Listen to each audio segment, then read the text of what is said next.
Boa noite, tudo bem?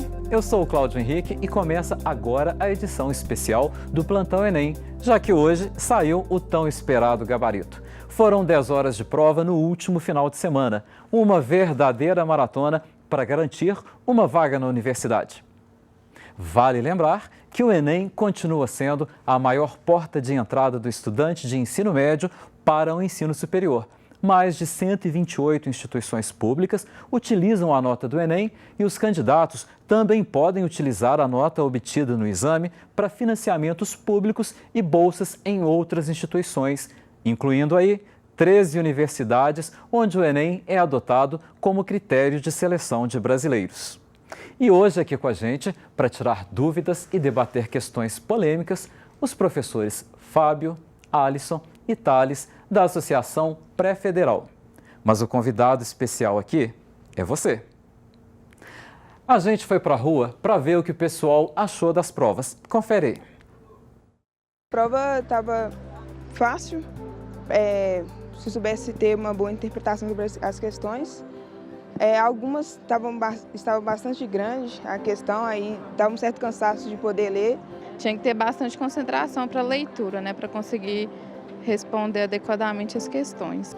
A parte de química e física estava insuportável de fazer. Nossa. A prova em questão assim, de quem realmente estudou estava até tranquila de fazer e tal, mas estava um pouco tranquila e complicada ao mesmo tempo. Complicada em quê? Em questão de ciências tecnológicas estava bem mais complicada do que na outra matéria. Então, pessoal, boa noite. Sejam bem-vindos à Rede Minas. A gente ouviu ali as pessoas falando, uma achou um pouco cansativa, a última menina, ela diz, bom, não tão difícil, mas complicado, né? Eu queria que vocês me ajudassem a entender isso. O que é uma coisa não difícil, mas complicada em termos de prova, né, do Enem? De fato, a prova ela é muito mais um exame de resistência, né, para os alunos, porque o conteúdo ele é abordado, todos os alunos estudam bem o conteúdo, mas essa questão do tempo ser muito prolongado, são várias questões, às vezes muito distribuídas, e isso acaba sendo algo que pode prejudicar algum aluno, né? Então a gente trabalha mesmo nessa preparação, justamente para o aluno chegar com os simulados, a gente já consegue deixar o aluno pronto para fazer aquilo. E mesmo que alguns achem que seja uma dificuldade maior, é com o treino mesmo que a gente vai tirando essa dificuldade, né? E é bom, imagina, né, você ter aula com um professor assim, super bem-humorado, divertido, que né, entra no personagem, né? A aula fica mais leve. É isso aí, essa que é a ideia, né? A gente tem que tratar essa prova do Enem não como um martírio, mas como alegria, né? Quando você vai mais bem-humorado para a prova, quando você vai mais bem disposto, você vai fazer aquelas questões, eu brinco com os alunos, falo, você tem que chegar a dar uma risadinha na cara da questão, né, para você mostrar que você não está ali sendo massacrado por ela, mas você está ali para interagir com ela, vai divertir e vai resolver e achar a resposta certa. Que maravilha. Bom, e você? A prova do Enem ela é uma prova assim, que não basta simplesmente saber o conteúdo, tem que saber muita interpretação. Talvez isso que torne uma das provas mais difíceis hoje do Brasil, porque ela não é meramente conteudista. Tem que saber o conteúdo, saber interpretar, e isso talvez dá um desgaste. O professor tem que saber disso e saber não só passar a matéria, saber mostrar as aplicações, saber interpretar muitos gráficos, porque aí, igual eu falo para os alunos também, quando o aluno se prepara assim, diferente, só com conteúdo, e estuda, faz exercícios e tudo mais, tem que chegar lá no dia da prova e falar, o papai chegou, e regaçar mesmo, e não fazer a prova ser um martírio, igual o Alisson falou. Que maravilha. Concorda, Fábio? Sim, nós tivemos uma edição do Enem, mais uma vez, uma prova desgastante, uma prova bem cansativa. Tivemos mais uma vez que demandou muita interpretação de texto dos nossos alunos. Também os alunos tinham que ter uma carga de conteúdos muito grande. Pegou muita gente de surpresa, porque o Enem já não é mais aquele tipo de prova que só se eu souber interpretar texto, eu consigo resolver as questões. Foi demandado, principalmente na parte da biologia, praticamente em todas as questões, um conteúdo já que o cara já tem que ter estudado. E assim, a gente sempre falando em sala de aula que não dava só para ir com sorte. Tinha que estudar bastante e foi o que a gente já estava prevendo. Foi uma prova interessante. Pois é, e aí eu, aluno, vou lá, faço a prova, estudei bastante e saio de lá com a certeza de que a resposta X, a pergunta X, tinha 2 respostas. Né? Muito comum. Aí é que entram as polêmicas. Eu queria, por exemplo, que o nosso personagem aqui citasse uma questão polêmica, assim, que apesar de já ter saído do gabarito oficial, ainda deixa o pessoal um pouco na dúvida. Então vamos lá, né? A questão de número 85, gente, do caderno branco, é uma questão que fala de feromônio, é uma questão bastante interdisciplinar também, né? Vocês estão vendo aí na tela, ela tem várias moléculas e alguns nomes em latim, né? Que remete muito a essa coisa da biologia, e a questão ela envolve um feromônio da mariposa, do bicho da seda. E o mais interessante é que o Enem tem feito isso bastante, é que ele coloca uma determinada substância, uma reação, e te pergunta de outra similar. Então, nessa questão 85, a maior polêmica foi em relação ao tipo de isomeria. Ele cobrou isomeria e ele já deu uma ajuda que ele falou da isomeria, isomeria espacial, um tipo de isomeria espacial. E desse tipo de isomeria espacial que tem a ver com a molécula do feromônio que está lá em cima. O nome do feromônio que está aí é o bombicol. Então, se a gente perceber a molécula do bombicol, nós vamos perceber que essa molécula ela tem um OH no final, que é um OH de álcool, e ela tem ligações duplas. Ligação dupla já remete à ideia da isomeria geométrica, que é aquela isomeria cis-trans. Então, o ideal seria o aluno procurar nessas alternativas aquela molécula que fosse mais parecida, aquela que tem as ligações duplas, e a molécula encontrada foi aquela do cultivo do tomate, né? Que é a letra E, que tem um nome bastante complicado, aí, o mais complicado de todos em latim, né? E essa é a nossa resposta, justamente a molécula mais parecida com o bombicol, aquela que tem isomeria geométrica ou cis-trans, que está lá. E onde é que está exatamente a polêmica? A possibilidade de que seja, por exemplo, a letra D? A ideia é de que, na verdade, poderia ser a letra C, que fala da molécula do morango. Então, aí a gente tem que perceber e lembrar lá do conteúdo, como meus colegas falaram, não basta também a gente interpretar a questão sem ter o conteúdo. Por quê? A molécula da letra C, ela tem também ligações duplas. Então, será que sempre que tem ligação dupla, ela pode ter isomeria geométrica? Na verdade, não. A ideia da isomeria geométrica é que em cada carbono da ligação dupla tenha 2 ligantes diferentes. E tendo 2 ligantes diferentes, aí eu tenho a possibilidade da isomeria cis-trans. E na letra C, que poderia ser a resposta, ela tem carbonos da ligação dupla com 2 ligantes iguais. Então, isso não vale. Deveria ser 2 ligantes diferentes em cada um. Professor, tira uma dúvida aqui do Cláudio, aluno. Essas expressões, essas palavras, você falou quase em javanês, né? Que é a língua do Enem, eu estou entendendo. Isso tem possibilidade de mudar um dia, porque, claro que a gente não vai inventar roda, naturalmente, mas dizer de uma maneira mais simples, mais direta, os livros didáticos trazerem essas questões com uma outra linguagem, ou não, isso já tem que ser assim por algum motivo que eu particularmente desconheço.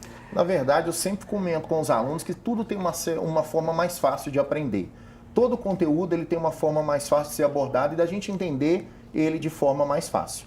No caso dessa questão específica, o nome da isomeria e a condição, dessa forma, não tem uma outra forma da gente entender, porque isso já é uma coisa do conteúdo, é uma coisa da disciplina, da química mesmo. São nomenclaturas que são trabalhadas ao longo de anos e anos e anos, para a gente estabelecer um padrão.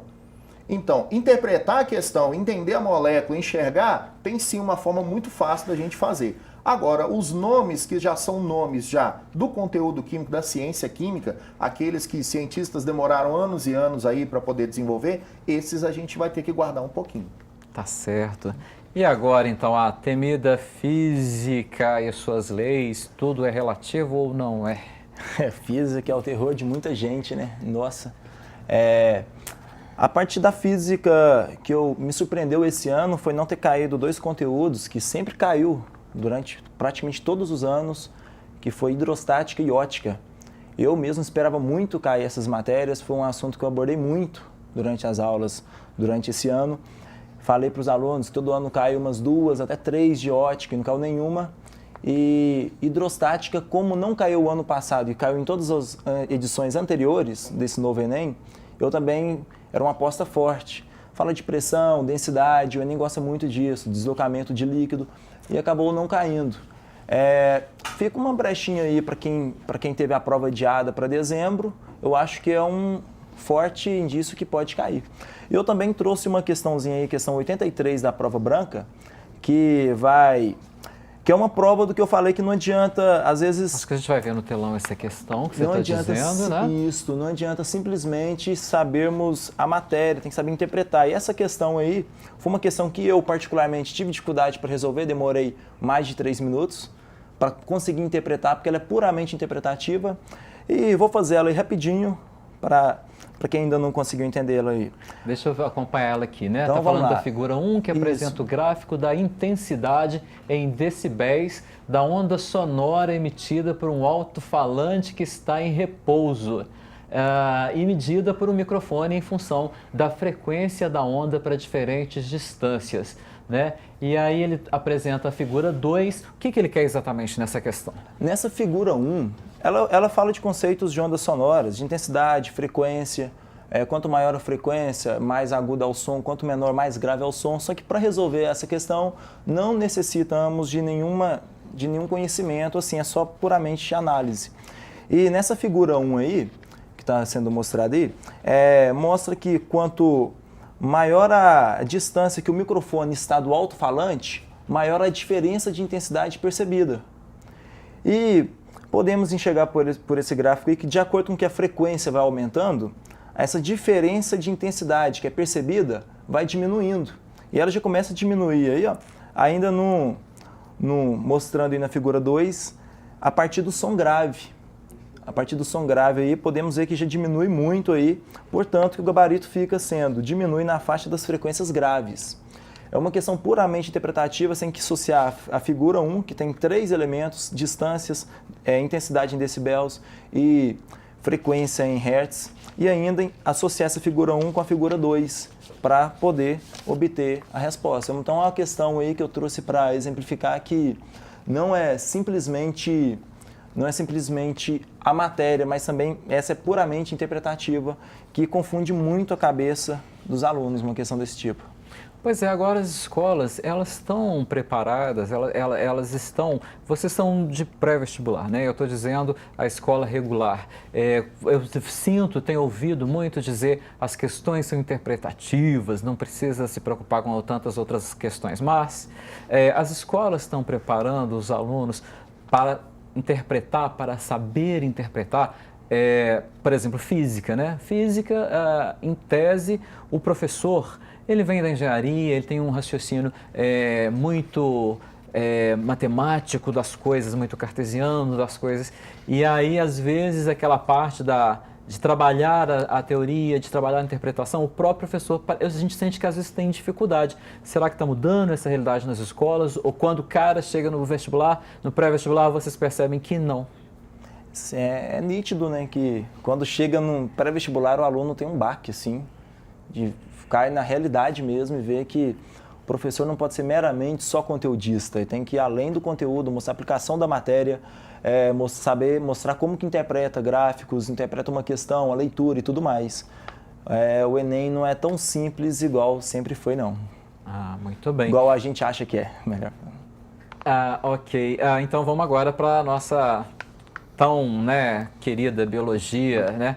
As outras duas, não que elas não sejam queridas, né? Mas elas são, talvez um tantinho... As mais tenebrosas, né? Mais temidas, né? Do mal. Biologia, de repente, tem umas partes lá que são interessantes. E o que você destaca nessa prova de biologia do Enem desse ano, que talvez, a gente possa dizer assim, nossa, essa aqui gerou dúvida, polêmica, mesmo com gabarito oficial? Então, Cláudio, vale ressaltar que nós, professores de biologia, ficamos felizes porque nós tivemos uma prova bem mais tranquila do que a do ano passado. Essa prova desse ano, ela voltou a ser a prova que ocorria até o ano de 2014. Nós tivemos a ecologia reinando mais uma vez nas questões de biologia. e não tivemos nenhuma questão pegadinha ou uma questão tão que chamou tanta atenção, igual a da queimadura que caiu no ano passado.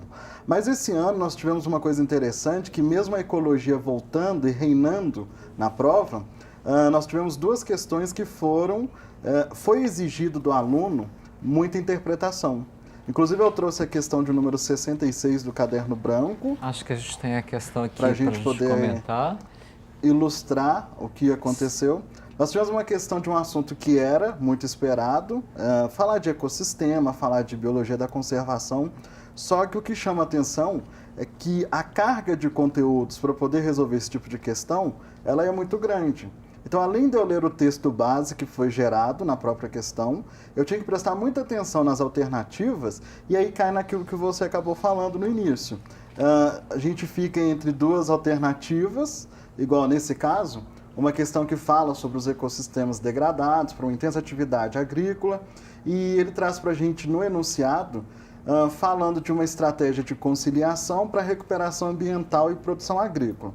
Porém, se o aluno não prestasse atenção no próprio texto base, se não tivesse uma carga de conteúdos, ele poderia, por exemplo, ficar entre as alternativas C e D. E o gabarito, claro, vai ser a letra C. Por quê? Eu tenho que prestar atenção no tipo de questão desses, às vezes detalhes minuciosos. E se o texto base não me traz isso tão nítido, aí vai ser exigido uma carga de conteúdos. Por isso que o Enem, ele deixa de assumir uma prova simples, uma prova fácil, porque se eu não tiver essa carga de conteúdo, se eu não tiver estudado, se eu não tiver me preparado, vai ficar difícil, igual nesse tipo de questão. E, inclusive, eu aproveito para falar, na UFMG, nós trabalhamos com formação de professores, e o Enem, ele assume o que é a proposta dentro de uma formação de professor de ciências, indica que é trabalhar a ciência junto com tecnologia, sociedade e o meio ambiente. Porém, nós temos a infelicidade que a maioria das nossas escolas, elas acabam não tendo essas condições. Então, tem uma disparidade assim, entre a realidade das escolas do Brasil e o que acontece no Enem, a demanda do nosso Enem. Certo. A gente tem aqui física, biologia e química. Acho que todas as questões perpassam, né, agora com essa nova proposta de prova do Enem, mas vocês destacariam, um de vocês, uma que seria interdisciplinar?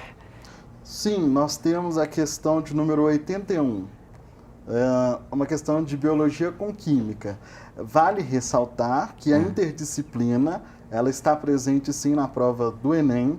A gente, dentro de sala de aula, a gente tenta estimular isso dos alunos. E, no caso, a questão que nós temos projetado, ela mostra para a gente um esquema da produção do etanol a partir da utilização do milho.